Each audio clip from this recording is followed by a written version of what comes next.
इस वीडियो को लाइक करें, हमारे चैनल को सब्सक्राइब कर बेल आइकन जरूर प्रेस करें हमारी न्यू वीडियो सबसे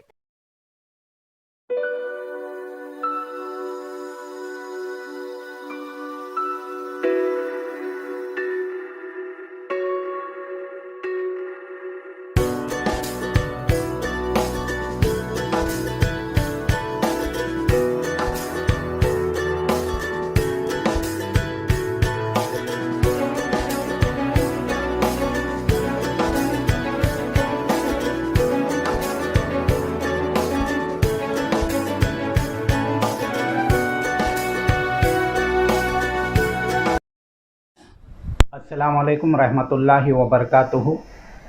मैं हूं Syed Abid Aslam, chief editor leader सियासत Urdu news channel Bangalore.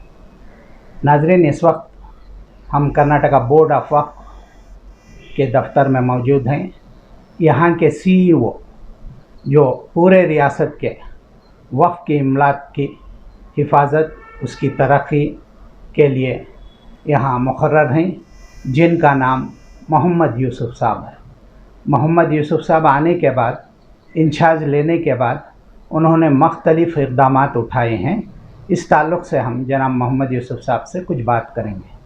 Sir, आप आने के बाद, आप चार्ज लेने के बाद यहाँ किस तरह का सुधार लाए? अस्सलाम वालेकुम।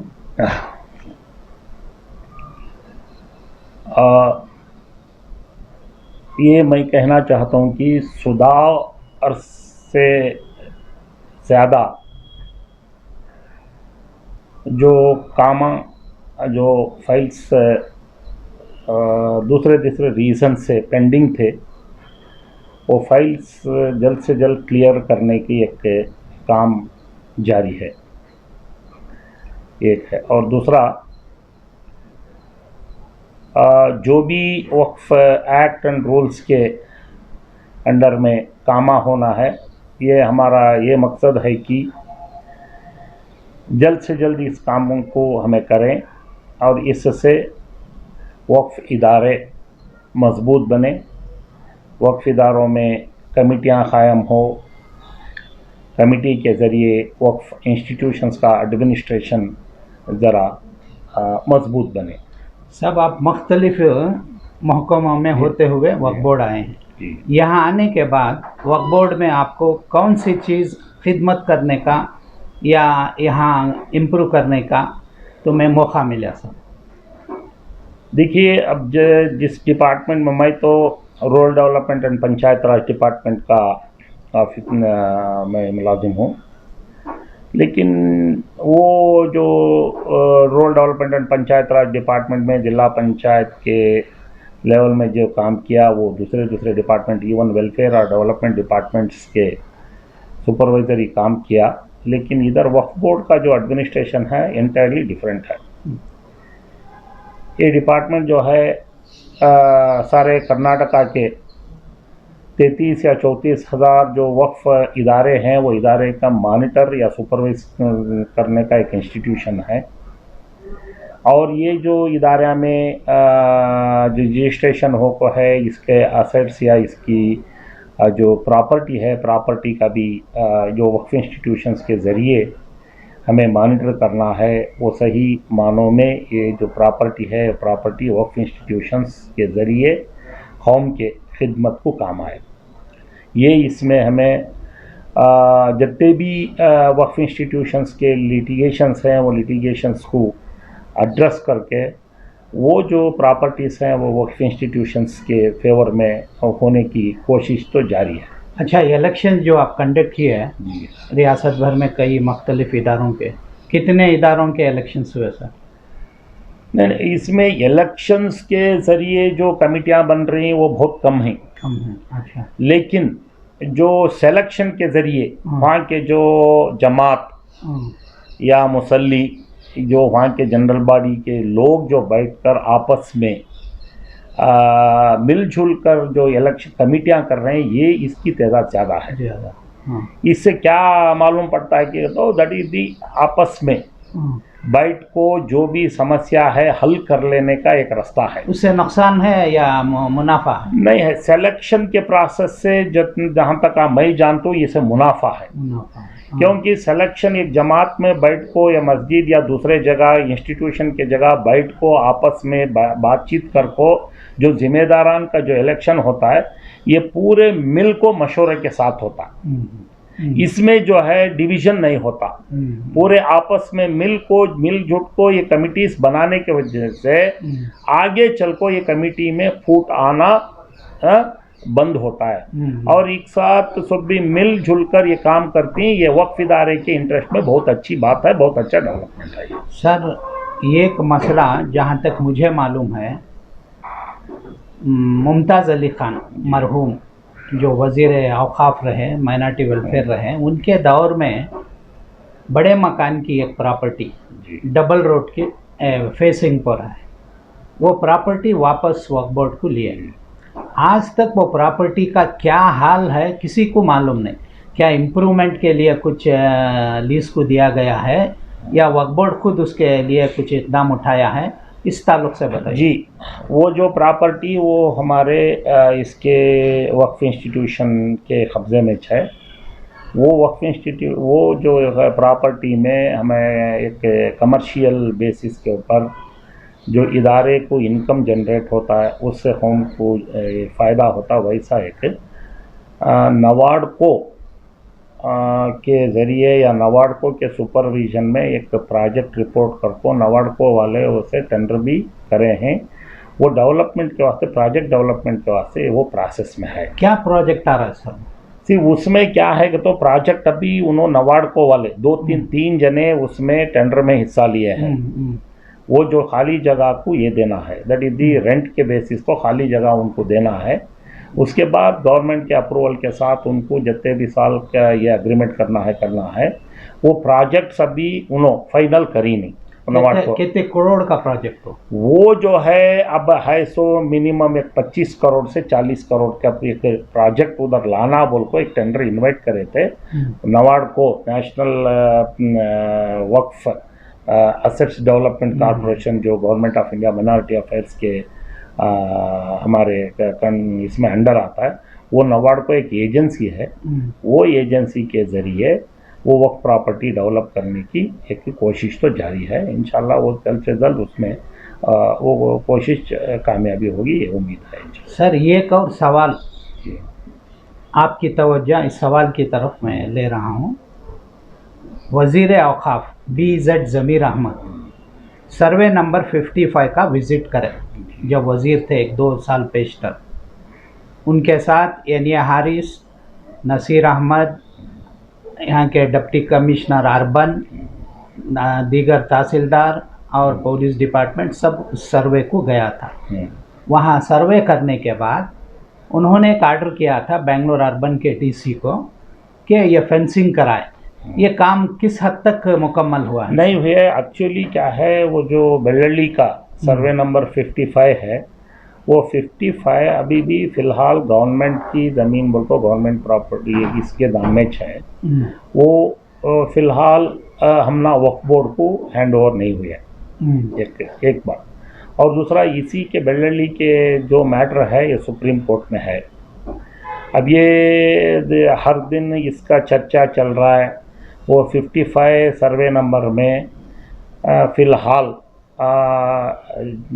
94 एकड़ जगह खाली है। उसमें 10 एकड़ की जगह में जो एक डिपार्टमेंट को, गवर्नमेंट डिपार्टमेंट के एम्प्लॉइज़ को हाउसिंग सोसाइटी के वास्ते अलाट किए हैं, चंद घर को ही।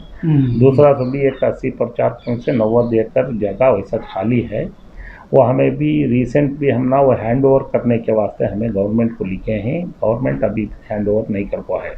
सर वो तमाम जगह वक्फ की ना? नहीं, तमाम जगह तो वक्फ की है, मगर क्लाइम कई को गवर्नमेंट का क्लाइम जो है। सुनो, जब ये बेल्लली विलेज और एडजेसेंट विलेज जब ये 1964 गैजेट में वो हुआ तो भी वो जगह हैंड ओवर नहीं हुआ एक। और दूसरा क्या हुआ, वो जगह गवर्नमेंट के कब्जे में कंटिन्यू हुआ। कंटिन्यू हुए के बाद क्या हुआ, वो जगह गवर्नमेंट के नाम का तो गवर्नमेंट गोमाड़ा या गवर्नमेंट लैंड बोल को कंटिन्यू होगा। उसके बाद ये हमारा सिलसिला, हमारा काम जारी हुआ, हमने हैंड ओवर करो तो वो वक्त को हैंड ओवर करो बोल को बहुत से करस्पॉन्डेंस इवन गवर्नमेंट से भी इसे डिप्टी कमिश्नर को वो हैंड ओवर करो बोर्ड को बोल को गवर्नमेंट से भी ऑर्डर भी हुआ। गवर्नमेंट डिप्टी कमिश्नर इंटर्न तहसीलदार को ऑर्डर करे, तहसीलदार वो गवर्नमेंट वो जगह हमने वक्फ बोर्ड को ये नहीं करे। उसके बाद क्या है, गवर्नमेंट ये दूसरे टेनेंसी एक्ट में गवर्नमेंट क्या करी, दूसरे को अलॉट कर लेकर आ गई। अच्छा, हमारे मेंबर्स क्या कर रहे हैं सर?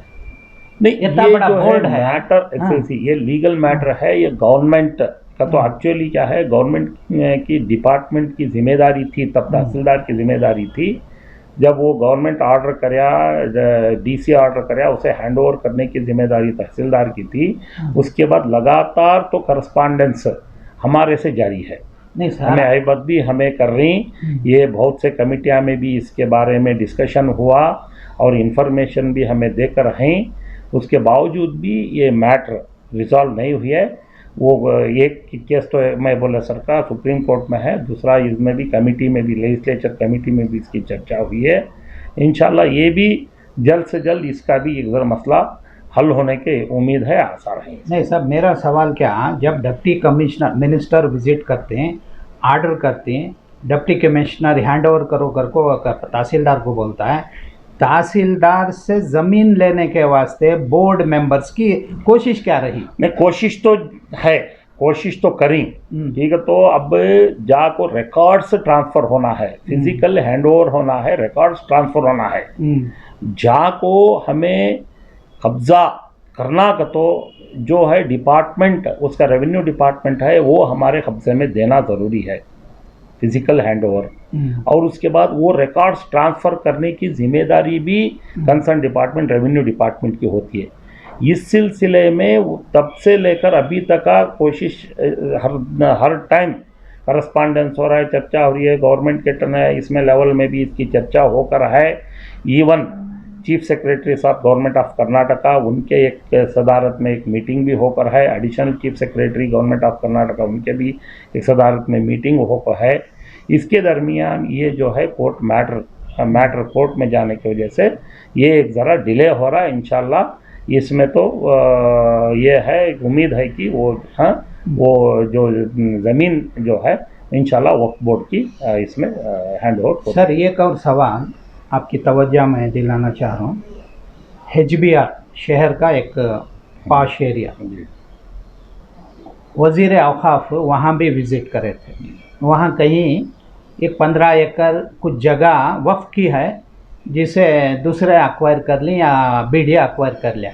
इस ताल्लुक़ से क्या वो जो है क्या प्रेजेंट स्टेटस है, मैं ज़रा फाइल्स देखकर मैं प्रेजेंट स्टेटस जो देख ले को मैं उसके बारे में पूरा जानकारी, क्योंकि उसका जानना बहुत ज़रूरी है जी। जब से वहाँ जगह वक्फ की है करें, वो खाली जगह सब जल्दी भर्ती हो, वो इसे बचाना बहुत ज़रूरी है। इंशाल्लाह उसमें हमें जो भी लिटिगेशंस की जगह हैं, वो लिटिगेशन स्कूल जल्द से जल्द वो हमारे वक्फ इंस्टीट्यूशंस के नाम में रिकॉर्ड्स पूरे करले को कब्जे में लेने की कोशिश हमें तो कर रहे हैं, इंशाल्लाह वो जारी है। अच्छा, खाते जो जिन प्रॉपर्टीज़ के नहीं बने थे आपके आने के बाद कितने? इंशाल्लाह वो तो खाते तो हमारे इसमें देखो अब 30,000 जो इंस्टीट्यूशंस के लगभग हमारे 40,000 प्रॉपर्टीज़ हैं, छोटे बड़े तो मिलाकर। इंशाल्लाह इसमें तो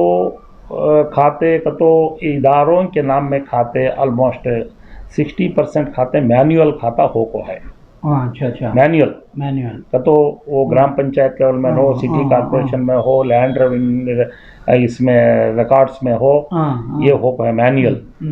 और दूसरे थोड़े जो है जो वक्फ के ये था हमारा गेजेट में नाम है, उसके बाद वो खाते चेंज कराने, रेवेन्यू रिकॉर्ड से अदर रिकॉर्ड चेंज कराने की कोशिश या वो काम जारी है। उसके साथ हमें ई खाता तो लॉकिंग सिस्टम ई खाता करने का प्रोसेस कर रहे हैं। अब ये रेवेन्यू जो भी प्रोसेस है, रेवेन्यू असेट्स या रेवेन्यू लैंड है, वो लैंड को भूमि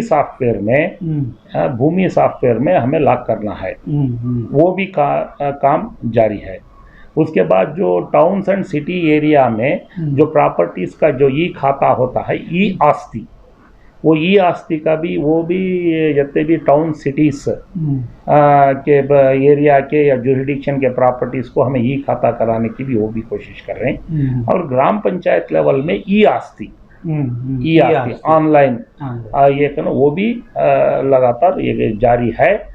उसमें ज़रा ये तो ये प्रोसेस टीडियस है, हमें पहले अप्लाई करना, उसके बाद उन्होंने ये NOC रेवेन्यू डिपार्टमेंट से या दूसरे डिपार्टमेंट से NOC लेना और वो जुरिडिक्शन उन्होंने मैप करना, मैप करको रेवेन्यू डिपार्टमेंट वाले वो मैप अप्रूव करे के बाद कंसर्न ये डिपार्टमेंट वाले उसे ई खाता या ये दैट इज दी ऑनलाइन खाता करती। ये प्रोसेस देर हो रहा है, लेकिन वो प्रोसेस है, इंशाल्लाह वो भी जल्द से जल्द हमें पूरी भरपूर ये इसके कामयाबी करने के और हमें कोशिश कर रहे हैं, इंशाल्लाह वो भी। सर यूसुफ साहब ये बताइए, इस वक्त आपके पास एक स्कीम है, प्रोग्राम है गवर्नमेंट का मौजन और इमाम साहब को रिन्यूमरेशन देने का, ये कितने लोगों को जा रहा है सर? जी, एक हमारा फिलहाल तो एक 14,400 पेश इमाम और मौजिन को दो भी मिलाकर पेश इमाम को 4,000 रुपये और मौजिन को 3,000 रुपये माहाना ये देने का, हानोरोरियम देने का किया है। ये माहाना जा रहा। इसमें क्या है, अप टू मई हमें पूरे जनांग को 14,400 जनांग को हमें दे कहीं।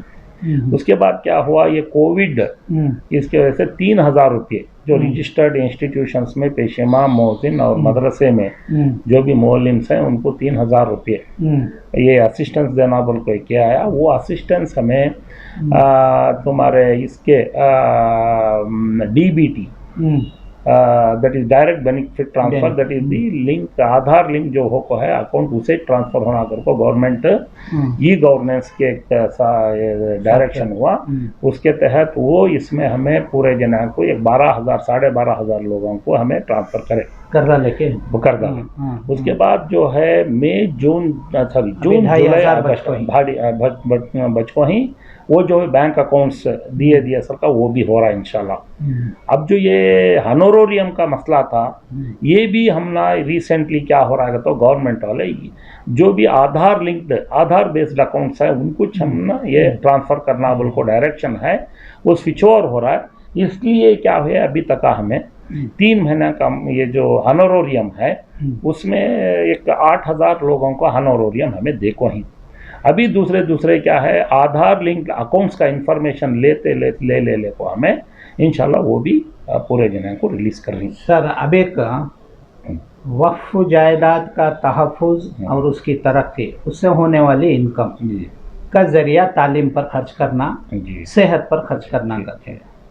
आपके महकमे से यानी वक्फ बोर्ड से स्कॉलरशिप देते थे, जैसे कि हमीशा मुहिब शाह है, यहाँ गुलिस्तान शादी महल है, तुमकुर में कोसा की है, कोलार में कोसा की है, हर ज़िले में देते थे। चंद लोगों की शरारत या चंद लोगों की वो अक्ल कम बोलूँगा मैं, वो सिलसिले को बंद कर डाली। पेरेंट्स कहाँ जाना, किसका ने पूछना जाको, 2-3 हज़ार रुपये भी उनके एडमिशन के वास्ते, उनके फ़ीसा के वास्ते, यूनिफॉर्म के वास्ते एक सहूलत होती थी, वो सहूलत बंद करे ना हमारे लिए इंशाल्लाह। देखिए इसमें उससे पहले मैं स्कॉलरशिप या फीस कंसेशंस पेमेंट से पहले हमारे जो वक्फ असेट्स है, कमर्शियल असेट्स जो भी किराए पर देकर हैं असेट्स, आज तकरीबन 15,000 शॉप्स या डिफरेंट कमर्शियल असेट्स हैं। 15,000 छोटे मोटे छोटे शॉप से लेकर बड़े इस तक लेकर। वो हमें फरवरी से ये रिन्यूअल का तो जो लीज रूल्स 2000 से इसमें 17 में लीज रूल्स बने हैं, वो लीज रूल्स के तहत हमें लीज रिन्यूअल्स एक कैंपेन स्टार्ट करी। हर इदारे के जो भी कमर्शियल प्रॉपर्टीज हैं उनके लीज या रेंट रिन्यूअल कराना है, ये कंपलसरी है। बल्कि फरवरी से हमें स्टार्ट करें, उसके बाद और सेकेंड वेव कोविड आया और स्टॉप हुआ था, अब और स्टार्ट करें। मैं ये बोलना चाहता हूँ कि 15,000 इसमें असेट्स में ऑलमोस्ट 9 से 10,000 जो प्रॉपर्टीज का लीज रिन्यूअल हो को है। इसके साथ लाखों के रुपए किराया बाकी था, वो बाकी था, सो किराया भी वो वक्फ इंस्टीट्यूशन को दिए गए, तो जमा है वो हमें वो रिकवरी भी होकर है। ऐसा ग्रेजुअली तो ये समझो 35-40 साल से ज़रे इदारे में ज़रे असेट्स के ऊपर लीज रूल्स रिविजनिश नहीं हुआ था, वो हमें लीज रिविजन कर रही, इससे हमारे इदारों का इनकम बढ़ा है, 2 टाइम्स 3 टाइम्स 4 टाइम्स इनकम बढ़ा है। वो इंफॉर्मेशन भी हमें गैदर कर रही ये कर। और दूसरा, जहाँ तक का तुम्हारा सवाल था जो एजुकेशन हेल्थ के ऊपर खर्च करना है, इस सिलसिले में हमें ऑलरेडी वक्फ इंस्टीट्यूशंस को ये इतला भी दी कि मिनिमम 30% जो अपना इनकम है वो इनकम को एजुकेशन, हेल्थ और इकोनॉमिक डेवलपमेंट पर खर्च करे। Very good. हमें अब ये साल हमारे जो भी बजट मेजर इदारों की, जो इदारा का इनकम 1 लाख से ज़्यादा है उनको मेजर इदारे बोलते हैं, तो तकरीबन 1-1.5 से ज़्यादा वैसे इदारे हैं। वो इदारों का जो भी बजट हमें अप्रूव कर रही, वो बजट में कंपलसरी ये डाल रही कि मिनिमम 30% जो इनकम है वो इनकम गरीब बच्चों के एजुकेशन, गरीब लोगों के तबके के एक हेल्थ और इकोनॉमिक एक्टिविटी को खर्च करो को कंपलसरी हमें ये कर रही, वो हमें मॉनिटर करें ये। इसके साथ जैसा तुम्हें बोले कि ये हमारे इदारे आज ऑलमोस्ट ऑल स्कॉलरशिप दे रही, थोड़े इदारे दे रही, थोड़े इदारे स्टॉप करे थे, उनको हमें इनकरेज करने के वास्ते ये पूरे उनके जो ऑफिस बेरर्स है, ऑफिस बेरर्स को हमें कांटेक्ट कर को जितने भी ये फीस ये वो कंसेशंस है ये देने के लिए ये करें। इसके साथ साथ हमें ये भी इदारों से हमें अपील कर रही कि 5,000, 2,000, 3,000 स्कॉलरशिप दो, इनकरेज करना। उसके साथ साथ बड़े बड़े इदारे ये क्या 2 बच्चों को जो मेडिकल कर रही हैं, इंजीनियरिंग कर रही हैं या दूसरे एजुकेशन, प्रोफेशनल एजुकेशन कर रही, उनको स्पॉन्सर करो।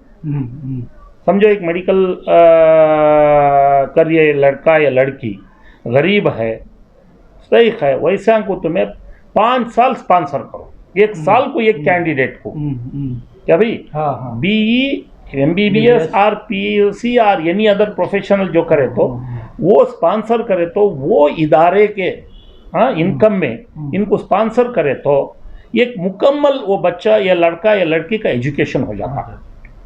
ये 5,000, 2,000 फीस छोटे छोटे मोटे बनना भी एक साथ के साथ साथ ये भी करना एक ज़रूरी है। ये भी हमें इदारों से रिक्वेस्ट कर रही। और हेल्थ जो भी छोटे मोटे गरीबों के वास्ते हेल्थ के वास्ते खर्च कर रही, वो भी खर्च करने हमें एक रही। उससे ज़्यादा और पर्सनली हमें अपील भी क्या कर रही है, तो ये छोटे मोटे कारोबार वाले हैं, या 5,000 या ये छोटे मोटे ये 5,000 रुपये उनको हमें क्या तो भी असिस्टेंस दिए तो वो अपना कारोबार कर ले सकती हैं। वैसे को ये इदारे साल एक 5 जने 10 जने को एक 5,000 रुपये देखो, उनको वो जिले में बच्चे पढ़ लेती, और उनके वालिदैन जो अनएम्प्लॉय हैं उनको ये 5,000 देखो, तुम्हें कुछ तो भी रोजी का जरिया बिजनेस कर लो भी।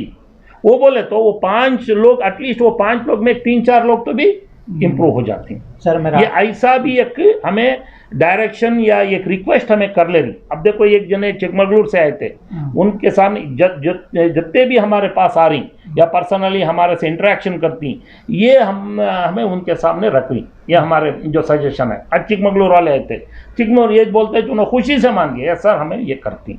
ऐसा एक हमें रूट क्रिएट करने की कोशिश। छोटे 2 सवाल जी सर। हमीद शाह कॉम्प्लेक्स में शहर के एक मारूफ बिल्डर जी जियाउल्लाह शरीफ, जी जगह दिए तो मैं 10 करोड़ का उर्दू हाल बनाता हूँ करके जी, बोल रही। जी। क्या आप ये हाल ये जगह देने तैयार? उसका पर्पस क्या है? अब वो जगह देना का तो गवर्नमेंट से, यहाँ बोर्ड से अप्रूवल जरूरी है। पहले जो है इदारे के चीफ ना, चीफ नहीं, बोर्ड कौन सा भी है, एक आपने को एक क्लैरिफाई करता हूँ, जो भी पॉलिसी डिसीशंस हैं वो बोर्ड सीईओ जो है वो पॉलिसी डिसीजंस, बोर्ड के डिसीजंस को एग्जीक्यूट करना सीईओ की जिम्मेदारी है। कानून के दायरे में जो भी है एग्जीक्यूट करना सीईओ की जिम्मेदारी है।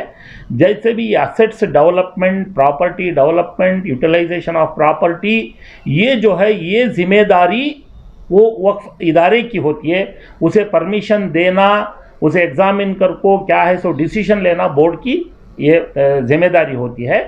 ये जो है ये क्या वास्ते उर्दू हाल क्या कौन से इससे नजरिए से हो रहा है, कौन बन रही है, ये इंशाल्लाह मैं इंफॉर्मेशन लेको इंशाल्लाह बोर्ड से ऑफर अच्छा है ना सर? इंशाल्लाह जरूर है, जरूर है। फाइनेंस इससे फाइनेंस उन्होंने दे रही, उन्होंने ये करने आ रही, इससे एक हाँ ये भी बना डाली yes women's hostel. Yes yes, ऐसा अच्छा में इसके साथ साथ जितने भी मेजर ऐसे प्रॉपर्टीज खाली हैं ये ऐसे जो है डेवलपमेंट कर को, असेट्स डेवलपमेंट कर को, उससे इदारे की इनकम बढ़ाने की एक कोशिश भी हमें इंशाल्लाह करते हैं। अब एक चंद डॉक्टर्स जी शहर के वक्फ प्रॉपर्टीज के ऊपर उनके नर्सिंग होम्स या क्लिनिक्स जो आवाम को सहूलत हो ऐसा करना चाहती, इनके वास्ते क्या प्रोविजन है? जरूर करती अगर ते वो है ऑलरेडी। ये भी हमें इंस्टीट्यूशंस को बोली, जिस मोहल्ले में, जिस एरिया में हमारे मस्जिद के या दूसरे कमिटीज की एक जगह है